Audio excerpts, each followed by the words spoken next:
রব্বুল আলামিনের উপর সকলে একবার শুকর আদায় করে সকলে বলে আলহামদুলিল্লাহ। বিশ্ব নবী পয়গম্বর সাল্লাল্লাহু আলাইহি ওয়াসাল্লামের উপর সকলে একবার মুহাব্বতের সহিত দরুদ পাঠ করে সকলে বলে সাল্লাল্লাহু আলাইহি ওয়াসাল্লাম। আল্লাহ রাব্বুল আলামিন আমাদেরকে দুনিয়াতে প্রেরণ করেছেন। প্রেরণ করে কিন্তু আল্লাহ রাব্বুল আলামিন ক্ষান্ত হননি। আমাদের জীবনকে পরিচালনা করার জন্য কিভাবে আমাদের সমাজ চালাবো, কিভাবে আমাদের রাষ্ট্র চালাবো, কিভাবে আমাদের গ্রামটা চলবে, কিভাবে আমাদের ফ্যামিলিটা চলবে, সেই জন্য আল্লাহ রাব্বুল আলামিন আমাদের জন্য একটা গাইডলাইন দিয়ে দিয়েছেন। সেই গাইডলাইনের নাম কি? আল কোরআন। কি? আল কোরআন। কোরআন এমন একটা জিনিস, যে জিনিস নিজেই প্রশ্ন করে নিজেই উত্তর দেয়। কথা বলেন ঠিক কিনা? আপনার মনে কি প্রশ্ন আছে, কোনটা কিভাবে করবেন, কোরআনকে যেভাবে প্রশ্ন করবেন কোরআন সেভাবে উত্তর দিয়ে দিবে। কোরআনকে যদি বলা হয় কোরআন, তোমার নাম কি? কোরআন উত্তর দিয়ে দেয় ইন্নাহু লাকুরআনুন কারীম ফি কিতাবিন মাকনুনিন লা ইয়ামাসসুহু ইল্লাল মুতাহহারুন। আল্লাহু আকবার বলেন। কোরআনকে যদি বলা হয় কোরআন তোমার বাড়ি কোথায়, তুমি কোথা থেকে এসেছো, কোরআনুল কারীম উত্তর দিয়ে দেয় ফি লাউহিন মাহফুজ। আমার বাড়ি ছিল মাহফুজ, আমি লাউহে মাহফুজ থেকে এসেছি। কোরআনকে যদি বলা হয় তুমি কেন এসেছো, এই দুনিয়াতে তুমি কেন এসেছো, কোরআনুল কারীম উত্তর দিয়ে দেয় ওয়ানাজ্জালনা আলাইকাল কিতাবা তিবয়ানাল লিকুল্লি শাইইন ওয়া হুদা لكل شيء وهدى ورحمة وبشرى للمحسنين। কোরআনুল কারীম উত্তর দেন দুনিয়াতে এসেছে আল্লাহ রাব্বুল আলামিন আমাকে দুনিয়াতে পাঠাইছে যাতে মানুষ মুমিন হতে পারে, ইমানদার হতে পারে। এই কারণে আল্লাহ রাব্বুল আলামিন আমাকে দুনিয়াতে পাঠাইছেন। আল্লাহু আকবার। আল্লাহ রাব্বুল আলামিন আবার প্রশ্ন করছেন কোরআনুল কারীমের মধ্যে। আল্লাহ রাব্বুল আলামিন বলেন আফাহাসিবতুম আন্নামা খালাকনাকুম আবাসা। ও দুনিয়ার মানুষ, তোমরা কি ভেবেছো তোমাদেরকে দুনিয়াতে আমি এমনি পাঠাইছি? না না না, তোমাদেরকে একটা দায়িত্ব দিয়ে পাঠাইছি। আমি আল্লাহ রাব্বুল আলামিনের একটাই চাওয়া, একটাই পাওয়া, সেটা আল্লাহ রাব্বুল আলামিন কোরআনুল কারীমের মধ্যে বলে দিয়েছেন وَمَا خَلَقْتُ الْجِنَّ وَالْإِنسَ إِلَّا لِيَعْبُدُونَ। আল্লাহ রাব্বুল আলামিন বললেন আমি মানুষ এবং জিন জাতিকে সৃষ্টি করেছি শুধুমাত্র আমার ইবাদত করার জন্য, শুধুমাত্র আমার ইবাদত করার জন্য, অন্য কিছু করার জন্য নয়। আল্লাহ রাব্বুল আলামিন দুইটা পথ দিয়ে দিয়েছেন দুনিয়াতে আমাদের চলার জন্য, একটা পথ জান্নাতের আর একটা পথ জাহান্নামের। ফারিকুম ফিল জান্নাতি ওয়া ফারিকুম ফিস সাঈর। তো এ বান্দারা, তোমরা যেদিকে মন চায় সেদিকে চলো, তোমাদেরকে আমি আকল দিয়ে দিয়েছি, তোমাদেরকে আমি বিবেক দিয়ে দিয়েছি। লাহুম কুলুবুন লা ইয়াফকাহুনা বিহা। প্রত্যেকটা মানুষদেরকে একটা বিবেক আছে, আকল আছে, সেই আকল দিয়ে তোমরা চিন্তা ভাবনা করো আর দুনিয়াতে চলো, যেভাবে চললে তোমরা জান্নাতে যেতে পারো। আল্লাহ রাব্বুল আলামিন বললেন তোমরা সমস্ত গুনাহ থেকে বিরত থাকতে পারবে, এমন একটা ঔষধ আমি দিয়ে দিয়েছি। সেই ঔষধটা তোমরা যদি পান করো, সেই ঔষধটা যদি তোমরা সেবন করো, তাহলে তোমরা দুনিয়ার সমস্ত ফাহিশা কাজ থেকে তোমরা বিরত থাকতে পারবে। সেই ঔষধের নাম আপনারা জানেন? ঔষধের নাম জানেন কি?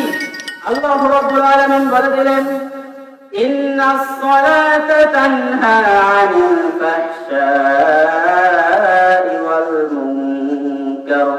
নিশ্চয় নিশ্চয় সমস্ত ফাহিশা কাজ থেকে বিরত রাখতে পারে একমাত্র নামাজ। কি? নামাজ। এই নামাজের যে কত গুরুত্ব, রাসূলুল্লাহ সাল্লাল্লাহু আলাইহি ওয়াসাল্লাম যখন দুনিয়া থেকে বিদায় হয়ে যাবেন তখন নাতি নাতনির কথা বলেন নাই, বিবিদের কথা বলেন নাই, জামাইদের কথা বলেন নাই, নামাজের কথা বলে গিয়েছেন। রাসূলুল্লাহ সাল্লাল্লাহু আলাইহি ওয়াসাল্লামের মৃত্যুর 5 দিন আগে, মৃত্যু যেদিন ঘটবে সেদিন সন্ধ্যার সময়, রাত্রে বেলায় সাহাবীরা কেউ এখনো ঘরে ফেরে নাই। ঘরের মধ্যে বিবিরা কান্দে, নাতি নাতনি কান্দে, কন্যারা কান্না করে। সবাই বলতেছে বিশ্বনবী হয়তো আর বেশিক্ষণ দুনিয়াতে থাকবে না। বিশ্ব পয়গম্বর এভাবে চলতে লাগলো। সবচেয়ে বেশি কান্না করছিলেন হযরত মা ফাতেমা। হযরত মা ফাতেমার কান্নার আওয়াজ সাল্লাল্লাহু আলাইহি ওয়াসাল্লামের কান পর্যন্ত পৌঁছার পরে বললেন, ও মা ফাতেমা, তোমার কান্নার আওয়াজ আমি বরদাস্ত করতে পারতেছি না, তোমার কানটা আমার মুখের সঙ্গে লাগাইয়া দাও, তোমাকে সুসংবাদ শোনাইয়া দেই। রাসূলুল্লাহ সাল্লাল্লাহু আলাইহি ওয়াসাল্লাম কি যেন বললেন, হযরত মা ফাতেমার কান্নার আওয়াজ থেমে গেলেন। হযরত আয়েশা সিদ্দিকা রাদিয়াল্লাহু তাআলা আনহা বললেন, ও মা ফাতেমা, তোমাকে কি এমন বলল তোমার পিতা যে কারণে তোমার কান্নার আওয়াজ থেমে গেল?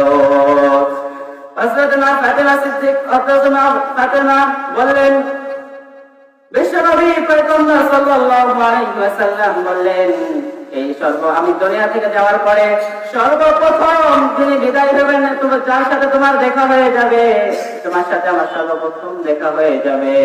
এই জন্যই রাসূলুল্লাহ সাল্লাল্লাহু আলাইহি ওয়াসাল্লাম এটা বলার পরে সঙ্গে সঙ্গে মা ফাতেমার কান্নার আওয়াজ থেমে গেলেন এবং পৃথিবী থেকে বিশ্বনবী পয়গম্বর সাল্লাল্লাহু আলাইহি ওয়াসাল্লাম দুনিয়া থেকে চলে যাওয়ার পর সর্বপ্রথম হযরত মা ফাতেমা বিদায় হয়ে গিয়েছিলেন।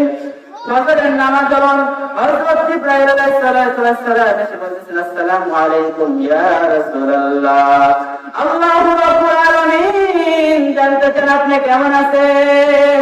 তিনি জানেন, তবুও জানতে চান তিনি কেমন আছেন।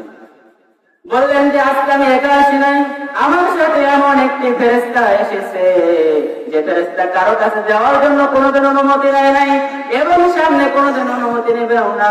সে ফেরেশতাদের নাম হলো মালাকুল মাউত। মালাকুল মাউত বিশ্ব পয়গম্বর হযরত মুহাম্মদ সাল্লাল্লাহু আলাইহি ওয়াসাল্লামকে বললেন, আপনার থেকে আল্লাহ রাব্বুল আলামিন আপনার জান কবজ করার অনুমতি চেয়েছেন। কি চেয়েছেন? অনুমতি চেয়েছেন। আপনি যদি অনুমতি দেন তাহলে আপনার জানটাকে কবজ করতে পারি। বিশ্ব পয়গম্বর সাল্লাল্লাহু আলাইহি ওয়াসাল্লাম বললেন, আমি যদি অনুমতি না দেই তাহলে তুমি কি করবে? বিশ্ব নবী পয়গম্বর সাল্লাল্লাহু আলাইহি ওয়াসাল্লাম এটা বলার পরে মালাকুল মাউত বললেন, আল্লাহ রাব্বুল আলামিন এটাও বলে দিয়েছেন যে যদি অনুমতি না চাও ফিরে এসো। আল্লাহু আকবার বলেন, অনুমতি না পেলে ফিরে এসো। বিশ্ব পয়গম্বর সাল্লাল্লাহু আলাইহি ওয়াসাল্লাম এটা শোনার সঙ্গে সঙ্গে মালাকুল মাউত বললেন যে আপনার পাওয়ার জন্য, আপনার দিদারের জন্য আল্লাহ রাব্বুল আলামিন ইন্তজার করতেছেন। বিশ্ব নবী এটা শোনার সঙ্গে সঙ্গে বললেন যে তুমি তোমার কাজ শুরু করে দাও। বিশ্ব নবী এটা বলার পর হযরত আয়েশা সিদ্দিকা রাদিয়াল্লাহু তাআলা আনহা ডেকে বললেন যে তুমি আমার ঘরে যে 6 টুকরা স্বর্ণ ছিল সে স্বর্ণগুলো কোথায়? তিনি বললেন, আয়েশা সিদ্দিকা রাদিয়াল্লাহু তাআলা আনহা বললেন, আমি সেগুলো অনেক যত্ন করে রেখে দিয়েছি। বিশ্ব পয়গম্বর সাল্লাল্লাহু আলাইহি ওয়াসাল্লাম বললেন, তুমি ওগুলো সঙ্গে সঙ্গে এক্ষুনি তুমি সদকা করে দাও, কারণ আমি মুহাম্মদ চাইরা এই 6 টুকরা স্বর্ণের মালিক হয়ে আমি আল্লাহ রাব্বুল আলামিনের কাছে যাই। এটা বলার পর বিশ্ব পয়গম্বর যখন জানটা কবজ করবেন, রূহটা বের করে নেবেন, বিশ্ব পয়গম্বরের মুখ দিয়ে বের হলেন, আসসালাত আসসালাত ওয়া মা মালাকাত আইমানুকুম আসসালাত। ও আমার বন্ধুরা, নামাজ নামাজ, তোমরা নামাজ ছেড়ে দিও না, কারণ আল্লাহ রাব্বুল আলামিন বলেছেন, ইন্নাস সালাতা তানহা আনিল ফাহশাই ওয়াল মুনকার। নিশ্চয় নিশ্চয় সমস্ত ফাহিশা কাজ থেকে বিরত রাখতে পারে একমাত্র নামাজ।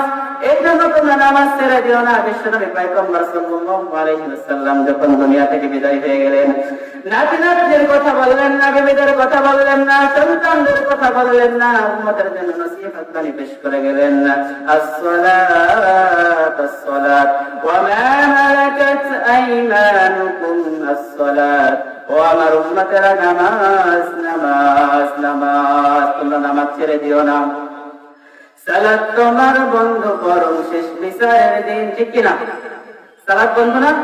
সালাত তোমার বন্ধু পরম শেষ বিচারের দিন, সালাত তোমার জীবন জুড়ে খুশবু প্রতিদিন, যাই নামাজে শান্তি বিনাই দেখতে সীমাহীন, রব্বি আলা রব্বি আলা রব্বি আলা রব্বি আলা হবে সম্মানী তুমি, হবে জান্নাতি তুমি, হবে সম্মানী তুমি, হবে জান্নাতি তুমি, দেবে কাল হাসরে الكوثر عرش عظيم ربي على